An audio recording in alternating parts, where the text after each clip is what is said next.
기도는 그리스도인의 삶에서 결코 빼놓을 수 없는 하나입니다.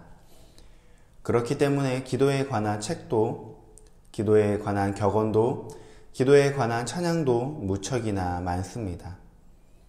아무리 강조해도 지나치지 않는 것이 바로 이 기도이기 때문이죠.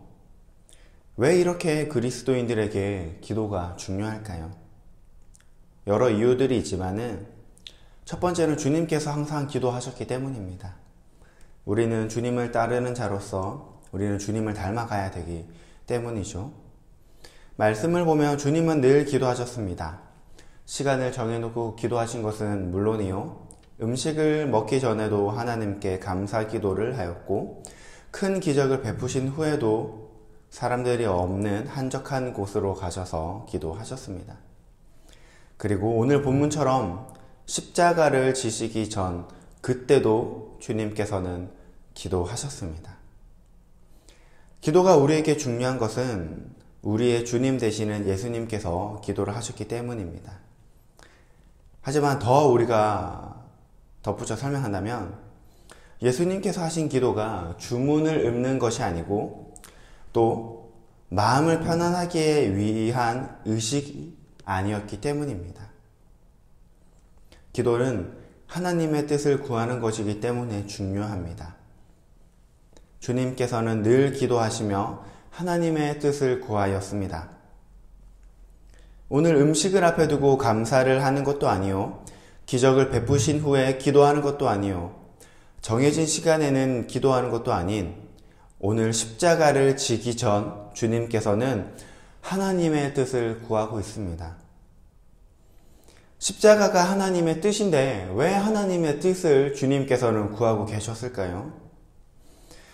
인류를 구속하기 위한 우리를 향한 하나님의 사랑이 바로 십자가이고 이것이 하나님의 뜻입니다. 물론 예수님께서도 알고 계셨습니다. 하지만 이 십자가가 너무나 고통스럽고 너무나 무서웠기 때문에 주님께서는 이 고난의 잔을 피하기를 원하셨습니다. 인간이 느끼는 십자가의 고통과 고난을 앞두고 예수님은 너무나 힘드셨습니다. 마가는 우리에게 이렇게 말씀하고 있습니다. 심히 놀라시며 슬퍼하셨다. 예수님께서도 이 고난을 피하고 싶으셨을 거예요. 우리는 감히 십자가 고난과 고통을 상상조차 할 수 없습니다. 우리는 손가락 조금이라도 칼에 비면 아파하고 너무나 힘들어합니다. 너무나 쓰라려 합니다.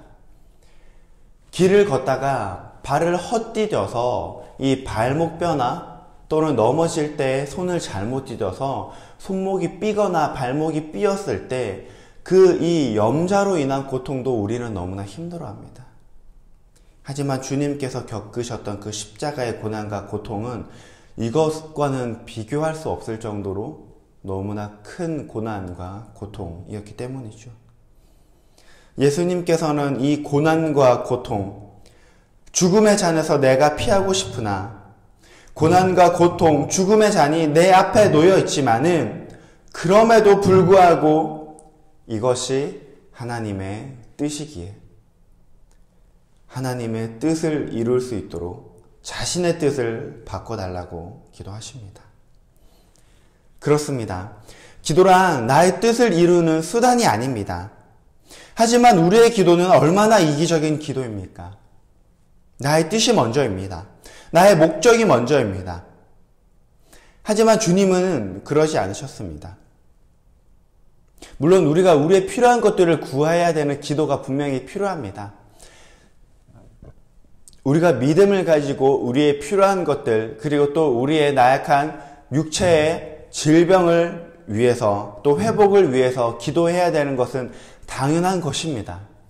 하지만 우리가 우리의 기도에 먼저 우리 기도의 뜻이 하나님의 뜻이어야 된다는 것입니다.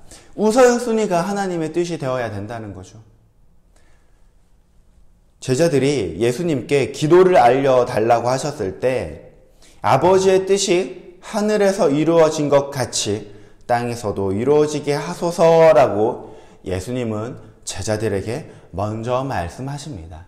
그리고 그 뒤에 따라오는 것이 우리의 필요한 것들, 또 우리의 일용할 양식들을 위해서 기도하셨습니다. 하나님 아버지의 뜻이 그 어떤 것보다 먼저라는 말씀입니다. 기도란 지금 내 앞에 문제를 두고 나의 마음을 달래기 위한 주문이 아닙니다. 기도의 중심은 나에게 있지 않고 항상 하나님에게 있습니다. 기도의 방향은 나를 향하는 것이 아니라 하나님을 향해야 합니다. 하지만 우리는 자주 이런 잘못을 합니다. 우리는 이런 잘못을 피하기 위해서 주님께서 하셨던 것처럼 기도하기 위해서 항상 깨어 있어야 합니다. 예수님께서는 이 십자가라는 기막힌 시험의 순간 앞에 깨어 기도하셨습니다. 깨어 기도하셨기에 예수님은 하나님의 뜻을 구하였고 하나님의 뜻을 이루셨습니다. 우리가 깨어있지 않는다면 하나님의 뜻을 구할 수가 없고 하나님의 뜻을 알 수가 없습니다. 더 나아가 하나님의 뜻을 구하지도 않고 알 수도 없었으니 내 뜻대로 살 수밖에 없습니다. 깨어 기도하지 않으면 우리는 앞을 보지 못하고 계속 방황할 수밖에 없습니다.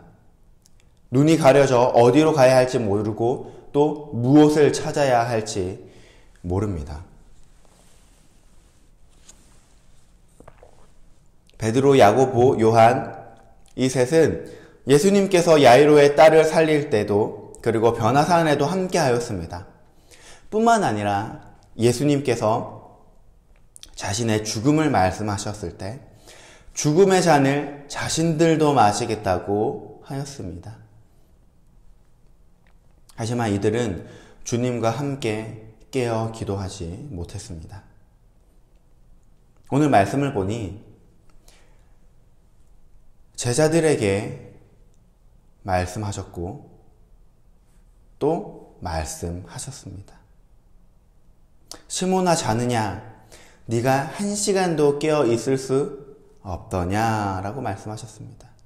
그리고 다시 나아가 동일한 말씀으로 기도하시고 돌아오셨을 때 이들이 여전히 피곤한 채 또 피곤한 눈을 가지고 있었습니다. 그리고 말씀하시죠. 깨어 있으라. 깨어 있는 것이 무척이나 우리에게 중요합니다. 만약 우리가 깨어 기도하지 못한다면 우리들도 제자들과 동일하게 주님의 뜻을 구해야 할 그 순간에 주님의 뜻을 구하지 못할 것입니다. 결국 유다와 무리들이 주님을 잡으러 왔을 때 이들은 모두 뿔뿔이 흩어졌습니다. 우리 또한 제자들과 똑같죠. 우리가 아무리 받은 은혜가 많다고 할지언정 기도하지 않는다면 이 은혜는 아무 필요가 없는 것입니다. 과거에 한 번 경험하였던 은혜가 될 뿐입니다. 과거에 경험하였던 하나님의 뜻이 될 뿐이지 금방 까먹게 됩니다. 하지만 기도하는 사람들은 항상 하나님의 뜻을 구하기 때문에 중심이 하나님을 향하고 있기 때문에 그들의 기도 가운데 응답하셨던 하나님을 계속해서 생각하고 그 하나님 안에 머물게 됩니다. 결국 매일매일이 하나님의 뜻 가운데 살게 되는 것이죠. 하나님의 뜻을 구하며 하나님의 뜻을 이루는 그 순간에 우리가 깨어있지 못한다면 결국 우리는 내 뜻에 맞게 행동할 수밖에 없습니다. 삶의 중심을 하나님께로 둔다는 것은 하나님을 인정한다는 말입니다. 기도한다, 삶의 중심을 하나님께 둔다, 하나님을 인정한다. 모두 다 같은 의미입니다. 어느 날은 새벽에 기도하는데 문득 이런 생각이 제 마음에 들었습니다. 너는 얼마나 교만하면 기도를 안 하니? 네가 얼마나 대단하길래 하나님을 인정하지 않고 기도하지 않아? 교만하니까, 내가 내 힘으로 할 수 있다고 생각하니까 내 뜻이 하나님 뜻보다 우선순위에 있으니 기도를 하지 않고 기도를 하여도 나에게 초점이 맞추어집니다.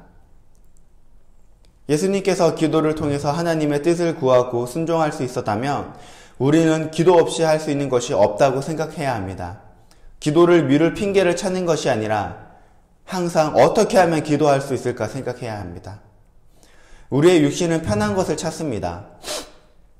어디 그늘이 없나? 그늘 아래 어디 앉을 곳이 없나? 좀 더 편하게 있고 싶은데 어디 누울 곳은 없을까? 이렇게 육신의 편안함을 찾는다면 우리는 지금 기도할 때입니다. 예수님은 안 피곤하셨을까요? 예수님은 쉬고 싶지 않으셨을까요? 하지만 지금이 기도할 때라는 것은 주님은 너무나 잘 알고 계셨습니다. 주님께서 하신 기도는 밤을 삼켰으며 잠을 삼켰습니다. 그리고 결국엔 하나님의 뜻을 십자가에 이루시며 사망의 권세를 삼키는 기도가 되었습니다. 우리는 지금 깨어 기도해야 합니다. 조금만 쉬고 기도하면 되겠지가 아니라 지금 깨어 기도하며 하나님의 뜻을 구할 때입니다.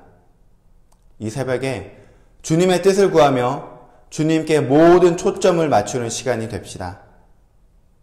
나의 뜻이 아니라 하나님의 뜻이 이루어지는 시간, 하나님의 뜻이 나를 통해서 이루어지는 귀한 경험을 하는 복된 이 새벽이 되기를 간절히 소망합니다. 기도하시겠습니다.